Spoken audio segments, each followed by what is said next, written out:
Bonjour et bienvenue sur la chaîne d'Ahmed Mohammedine. Cette nouvelle vidéo va être consacrée au traitement comptable des règlements au comptant. Les règlements sont des flux financiers qui naissent des opérations de l'entreprise avec ses partenaires. Ils peuvent être à une certaine échéance, on parle alors de règlements à crédit. Ou immédiat, dans ce cas, les règlements sont dits au comptant. Donc les règlements au comptant sont des règlements effectués sur place d'une manière immédiate et sans échéance. Ces règlements se traduisent par des encaissements et des décaissements justifiés par des pièces de caisse lorsque le règlement est effectué en espèces, des chèques bancaires aux biens postaux, des ordres de virement bancaire aux biens postaux, des ordres de versement bancaire aux postaux, des bordereaux, des avis de débit ou des avis de crédit.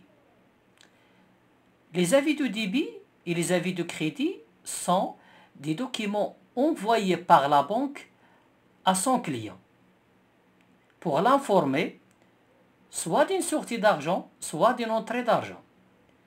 Donc lorsqu'il s'agit d'une sortie d'argent, l'entreprise va recevoir de sa banque un avis de débit. Lorsqu'il y a une entrée d'argent en compte bancaire de l'entreprise, il va recevoir de sa banque un document appelé avis de crédit, etc. Prenons un exemple. L'entreprise Delft vous communique les pièces comptables justificatives suivantes concernant le mois d'avril. Donc vous avez un ensemble de pièces comptables. Il ne s'agit pas de pièces comptables réelles, mais des schémas récapitulatifs des pièces. Donc pour la caisse, on a deux catégories de pièces comptables. Pièces de caisse dépenses et pièces de caisse recettes. Pièces de caisse dépenses, ça témoigne d'un décaissement, sortie d'argent de la caisse. Pièces de caisse recettes, il témoigne d'une entrée d'argent en caisse, encaissement.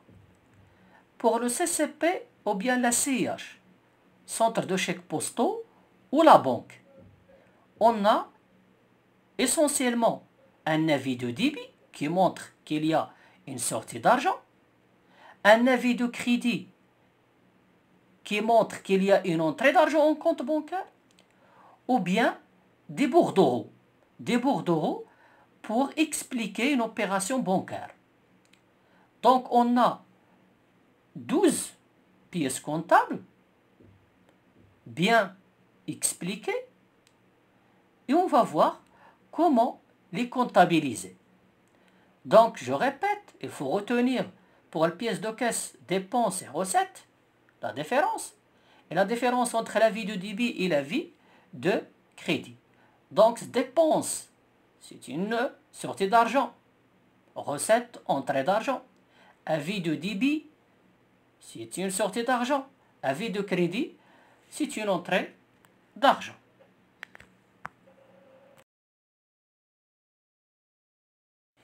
Les travaux à faire. Passer les écritures comptables nécessaires au journal de l'entreprise Delft.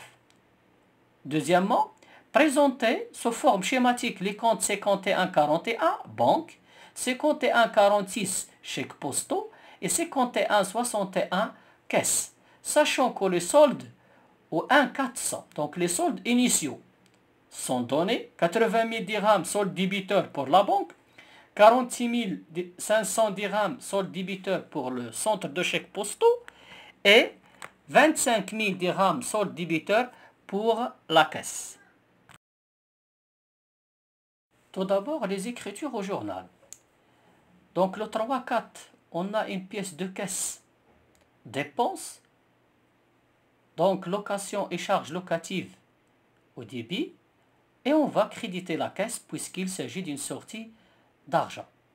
Le 4, avis de débit concernant le CCP, donc on va créditer chèques postaux puisqu'il s'agit de sortie d'argent. Donc, achat de marchandises, état TVA récupérable sur charge en contrepartie. Pour le 6-4, on a une pièce de caisse numéro 16, recette. Donc, on va débiter la caisse. Il s'agit d'une entrée d'argent. Et en contrepartie, on va créditer client puisque le client a réglé.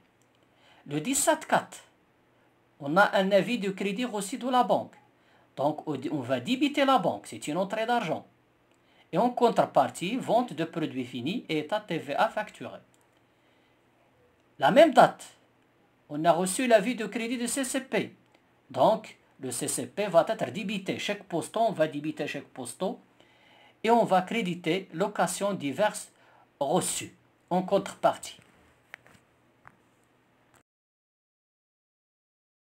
Le 24, avis du débit numéro 18. Donc, il faut créditer la banque puisqu'il s'agit d'une sortie d'argent. Contrepartie, frais postaux et frais de télécommunication, état TVA récupérable sur charge, frais d'internet. Le 22.4, pièce de caisse numéro 17, dépenses. Il faut créditer la caisse. Donc, c'est une sortie d'argent. Contrepartie, achat non stocké de matières et fournitures. État TVA récupérable sur charge, règlement de la facture d'eau. Le 25.4, vous avez un avis de crédit numéro 19, donc une entrée d'argent au CCP. Il faut débiter chaque postaux. Et en contrepartie, on crédite chèque à l'encaissement, puisqu'on a remis un chèque à l'encaissement. Mais attention, le montant qu'on va mettre au débit des chèques postaux n'est pas le montant du chèque. Il faut déduire la commission retenue par la banque, qui est de 50 dirhams, service bancaire, et la TVA sur commission de 10%, qui est 5 dirhams. Donc 49 945, c'est 50 000 moins 55. La même date, pièce de caisse numéro 18, dépenses. Donc, on a réglé le fournisseur. Donc, il s'agit d'une sortie d'argent de la caisse. Il faut créditer la caisse. Le 27, avis de débit numéro 20. Donc, puisqu'il s'agit d'un avis de débit, donc pour le chèque postal, il faut le créditer. C'est une sortie d'argent pour alimenter la caisse. Donc, en contrepartie, pour la caisse, c'est une entrée d'argent. Donc, retrait des CCP pour alimenter la caisse. On a pris l'argent de CCP et on l'a mis dans la caisse. Donc il faut, c'est une sortie d'argent pour les chèques postaux, mais c'est une entrée d'argent pour la caisse. Le 29.4, ici on a un bordereau qui informe l'entreprise que vous avez remis un chèque qui était en portefeuille à l'encaissement. Donc ici on ne va pas trouver la banque, la caisse ou le CCP, seulement il faut mettre au crédit chèque en portefeuille et au débit chèque à l'encaissement.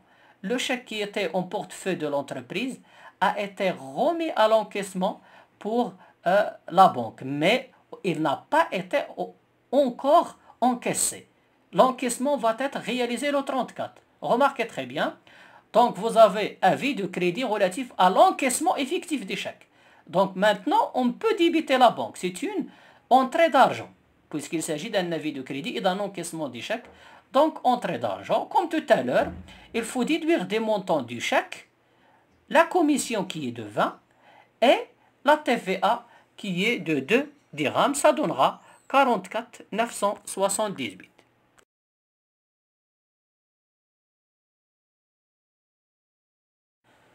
Passons maintenant au compte schématique. On va commencer par la banque. Donc, la banque, c'est compte 41.